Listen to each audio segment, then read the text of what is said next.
guys, welcome to the channel. I'm excited to bring you another tutorial specifically from the anime KonoSuba to help you bring to life your favorite goddess's staff. This thing! Yee! And the best part about it is I actually made it where it comes apart into 4 pieces for transportation because I had to fly to Alaska with this. But before we begin, remember to like the video and subscribe to the channel, as that is the best way to stay up to date with all of my cosplay tutorials. Now, let's begin. And let's start by going over what you will need to fabricate this staff. And here's everything that I used. I'll have links in the description for everything, as well as I'm going to be using both a 2D blueprint for the staff as well as a 3D CAD file that I made. And I'll put links to both of these that are available on my website, tiffanyGordonCosplay.com. And a little background on how I made the CAD file for those that are interested is I started off doing my 2D lines and extruding all of them to create block shapes in a CAD program called Rhino 6. Then I imported it into another program called Nomen Sculpt. And I basically rounded all the edges and formed it into the 3 CAD files for this piece. And once those were done, I could then 3D print them. And for me, I'm going to be using my Prusa XL printer, and I'm going to be using PETG filament. And do be aware that each of these 3 files that are a part of this staff are quite long. So you may have to, depending on the limitation of your printer, you might have to slice it into smaller lengths. So just be aware. But once they're printed, you then will want to, of course, remove all of your supports, do a light sanding, and for me, how I like to get rid of all of the stair-stepping from 3D printing is I used Rust-Oleum's Sandable Primer. And for this, you're going to want to spray an even coat onto all of the surface of this piece. Then wait for it to fully dry. Once it's dry, I typically will wait about at least 3 hours so that way I can make sure it's fully cured. I'll go in with some 220 grit sandpaper and lightly sand it all away. And if you still see any dips where your stir stepping is, you may have to go back and do another coat. And then you're good to go to assemble. But once it was fully dry, it was time to put those to the side and start figuring out the length of the pole and how to separate it to fit in my suitcase so I can fly with this. And that is where the blueprints will come in handy. Now for me, because I 3D printed some parts, in the end, I'm going to be connecting the leaf part to the flower part, and that's going to be one solid piece. And then for the other parts, the very bottom part, 3D printed part, I made its own individual piece, and for the pole middle section, I cut it in half. This made it so I could fit it in my suitcase. But your suitcase might be different sizes, so I highly recommend measuring your dimensions if you're going to do this, so you know exactly how long to make each part, or if you want to make the pole part shorter or longer. Also, the blueprint, if you don't want to 3D print this part, you can make this fully out of foam. It's just going to take a little bit more engineering and sanding, and I have faith in you if you want to go this route. I just didn't want to because I had to make this in like a week, so yeah. But now that we have our 3D prints done, I can then put them onto our 1-inch CPVC pipe, and then I can figure out the length of each of the sections, and then I can grab my pipe cutter and cut them. But we will need one other size pipe, and for this I'm going to be using 3/4 inch CPVC pipe, and this is going to make it so it can slide inside of each of our 1-inch pipe and make it so all of these pieces can disassemble. And for each of these lengths I just did 4 inches, and that'll be in total 3 pieces of that pipe.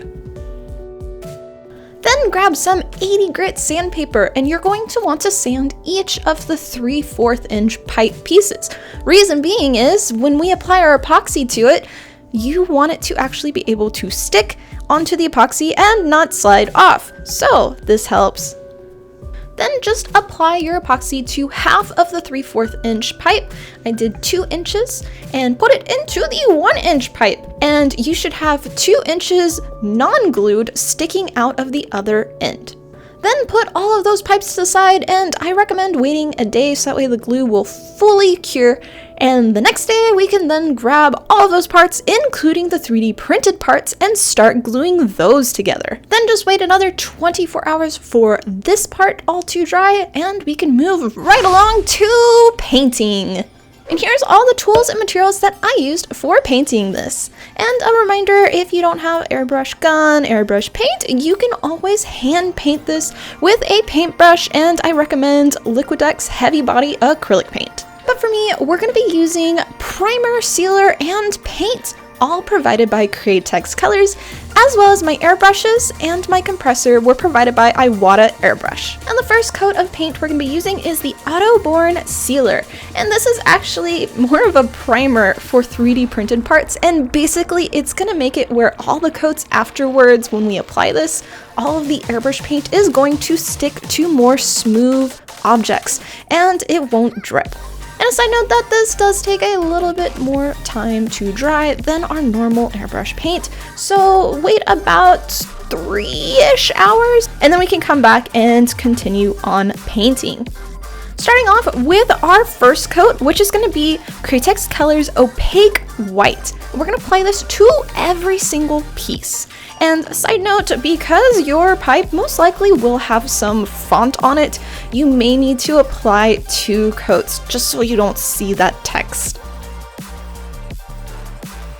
Then when that was dry, I masked off the middle section of the flower part.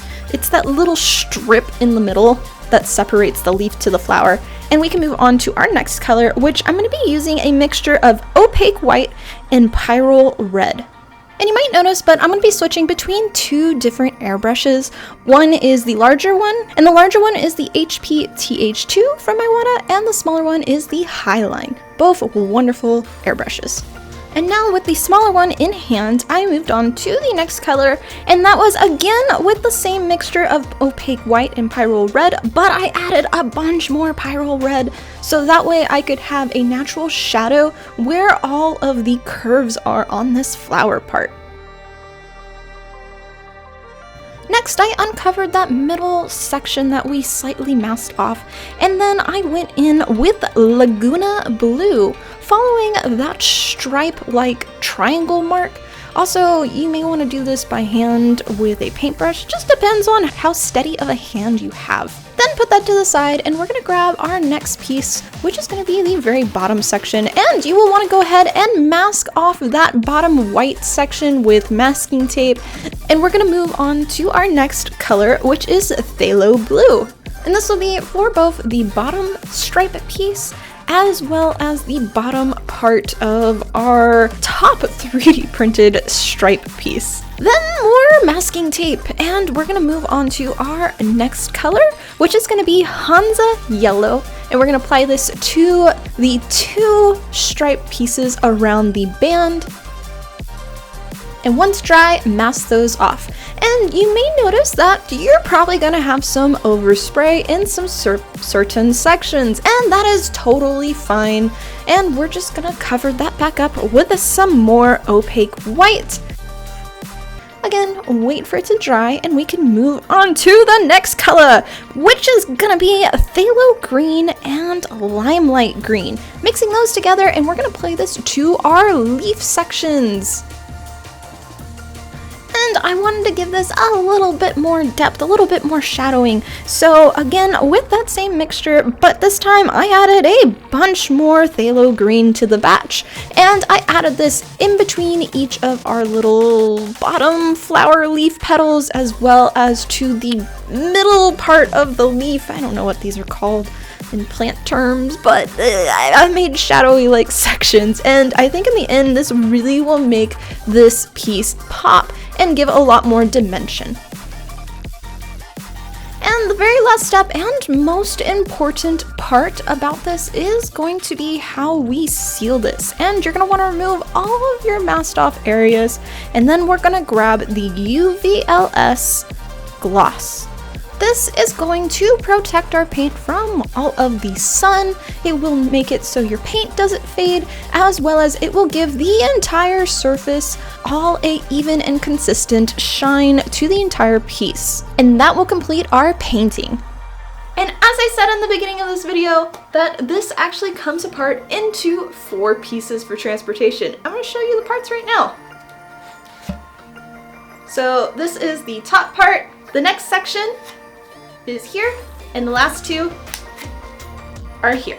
So nice and easy to take apart and to fit in my suitcase for traveling. Side note, you may notice there's a little bit of black spots on all of my pipe connection pieces. That is because the pipes do not fit snug. So I'd like to go back with some basic craft foam. I'll apply it with contact cement glue and attach it to the pipe and basically sand just about all of it off until the pipes fit snug and will not come apart super easily. And that will make it a nice tight fit and make it transportable. There you go. Yeah.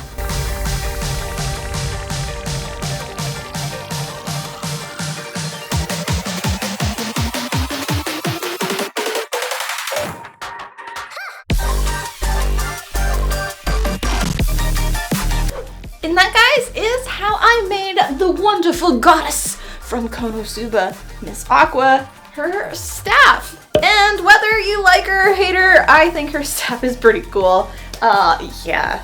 But anyway, I hope you found this video helpful for making your own staff, maybe for Aqua or for another cosplay, totally fine. But let me know in the comments what other characters I should cosplay, maybe another one from KonoSuba, what other anime or gaming characters I should bring to life next. As well as a big thank you to all of my company sponsors here on YouTube and all of my members, specifically those legendary members. That way I can continue doing this as my full-time job. As well as, don't forget to check out my other KonoSuba cosplay of Megumin. I have a full playlist here on YouTube in case you're interested in making that character as well. And I'll see you for our next tutorial. Much love, guys!